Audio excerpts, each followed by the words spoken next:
సీట్ల సర్దుబాటు general elections వ్యూహాలకు సంబంధించి వామపక్షాల నేతలు జనసేన నేత నాదెండ్ల మనోహర్తో నిన్న సమావేశమయ్యారు.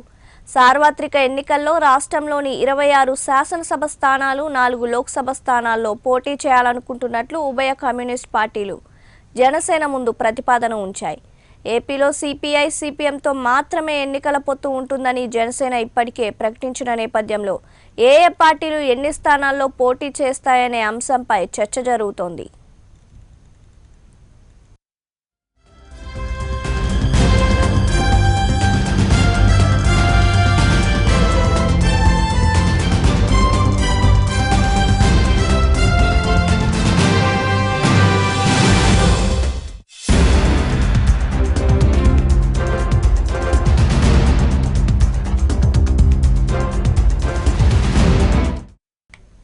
ఇక ఇదే అంశానికి సంబంధించి మరింత సమాచారం మా కరెస్పాండెంట్ పులేంద్ర అందిస్తారు. పులేంద్ర, చెప్పండి, జనసేన వామపక్ష నేతల సమావేశంలో ఏ అంశాలు ప్రధానంగా చర్చకు వచ్చాయి?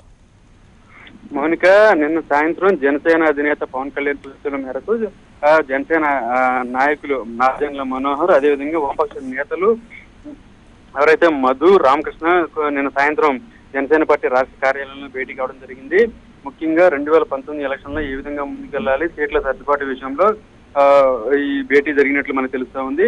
ముఖ్యంగా 2019 ఎలక్షన్ లో అటు టీడీపీ, అటు వైఎస్ఆర్సీపీ రెండు పార్టీలు ఏ విధంగా ఎన్నుకోవాలి, ముఖ్యంగా 70 ప్రధానంగా ఈ ఎలక్షన్ లో ఈ ఇరు పార్టీలు కూడా దిగుతున్నాయి, వీటిని ఏ విధంగా ఎదుర్కోవాలనే దాని మీద చర్చించినట్లు తెలుస్తా ఉంది.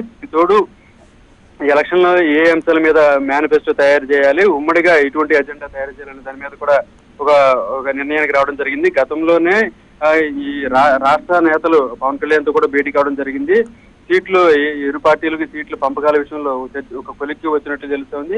అయితే గతంలో వైజాగ్ లో కూడా వామపక్ష జాతీయ నాయకులు కూడా పవన్ కళ్యాణ్ తో భేటీ అయ్యి ఏ అంశాల మీద పొత్తుల్లో ఏ అంశాల మీద ముందుకెళ్లాలని దాని మీద కూడా చర్చించారు. అదేవిధంగా రేపు మరొక మారు 2-3 రోజుల్లో మరొక మారు వామపక్ష నేతలు జనసేన నేతలు మరొక మారు భేటీ అయ్యి పొత్తులు ఖరారు చేయబోతున్నారు. ఇదే విషయాన్ని పవన్ కళ్యాణ్ దృష్టి కూడా తీసుకెళ్లబోతున్నారు. ఈ పవన్ కళ్యాణ్ ఈ సీట్ల సర్దుబాటు సంబంధించి ఫైనల్ చేయబోతున్నారు. ఆ తర్వాత జనసేన పార్టీ ఆవిర్భావ దినోత్సవం ఏదైతే ఉందో మార్చి 14వ తేదీన పవన్ కళ్యాణ్ సీట్ల కేటాయింపుకు సంబంధించి ఒక ప్రకటన కూడా చేయబోతున్నట్లు మనకు తెలుస్తోంది. పులేంద్ర, చెప్పండి, ఎన్ని స్థానాల్లో పోటీ చేసేందుకు వామపక్ష నేతలు ఆసక్తి చూపుతున్నారు? దీనిపై జనసేన నేతలు ఏమంటున్నారు? జనసేన నేతలు మాత్రం ఇప్పటి వరకు స్పష్టంగా చెప్తా ఉన్నారు, వామపక్ష పార్టీలకు ప్రముఖ స్థానమే ఇవ్వబోతున్నాము. వారు ఆశించిన విధంగానే వారు ఎన్ని సీట్లు కోరుకుంటున్నారో అన్ని సీట్లు కూడా మేము ఇవ్వడానికి సిద్ధంగా ఉన్నాము. అయితే జనసేన పార్టీ ఏ స్థానాల్లో బలంగా ఉందో ఆ స్థానాలు అన్నింటిలో కూడా జనసేన పార్టీ మాత్రమే పోటీ చేస్తుందని చెప్పేసి కూడా స్పష్టత చేశారు. అయితే ఏదైతేనేం సీట్ల సర్దుబాటు విషయంలో మాత్రం 2-3 రోజుల్లో క్లారిటీ వచ్చే ఉంది. దీన్ని పవన్ కళ్యాణ్ ఫైనల్ చేయబోతున్నారు. ఇప్పటికే మరోమారు వామపక్ష నేతలు, అదేవిధంగా రాష్ట్ర నేతలు, జాతీయ నేతలు కూడా మరోమారు జనసేన నాయకులతో భేటీ అయ్యి ఆ తర్వాత సీట్ల పంపకాల విషయంలో ఫైనల్ చేయబోతున్నారు. దీన్ని ఆ తర్వాత పవన్ కళ్యాణ్ దృష్టికి తీసుకెళ్లబోతున్నారు. పవన్ కళ్యాణ్ రేపు మార్చి 14వ తేదీన ఈ సీట్లకు సంబంధించి ఒక పార్టీ ఆవిర్భావ దినోత్సవ రోజున అనౌన్స్ చేయబోతున్నట్టు మనకు తెలుస్తుంది. పులేంద్ర, చెప్పండి, మరో విడత భేటీ ఎప్పుడు జరిగే అవకాశం ఉంది?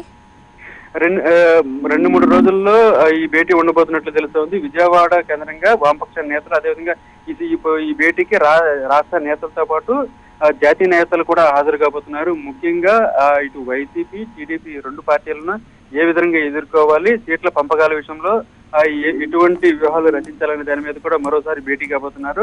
ఇప్పటికే పలుమార్లు భేటీ అయిన వామపక్ష నేతలు, జనసేన నేతలు మరోమారు రానున్న 2-3 రోజుల్లో భేటీ అయ్యి ఆ తర్వాత ఎక్కడెక్కడ పోటీ చేయబోతున్నారు, వామపక్షాలు ఎక్కడ పోటీ చేయబోతున్నాయి, అదేవిధంగా జనసేన ఎక్కడెక్కడ పోటీ చేస్తుందనే దాని మీద ఒక స్పష్టత ఇవ్వబోతున్నారు. ఈ విషయాలను కూడా పవన్ కళ్యాణ్ ధృవీకరించబోతున్నారు. ఈ తర్వాత మార్చి 14న పవన్ కళ్యాణ్ ఆవిర్భావ దినోత్సవ రోజున అనౌన్స్ చేయబోతున్నారు. Right, thank you Pulendra.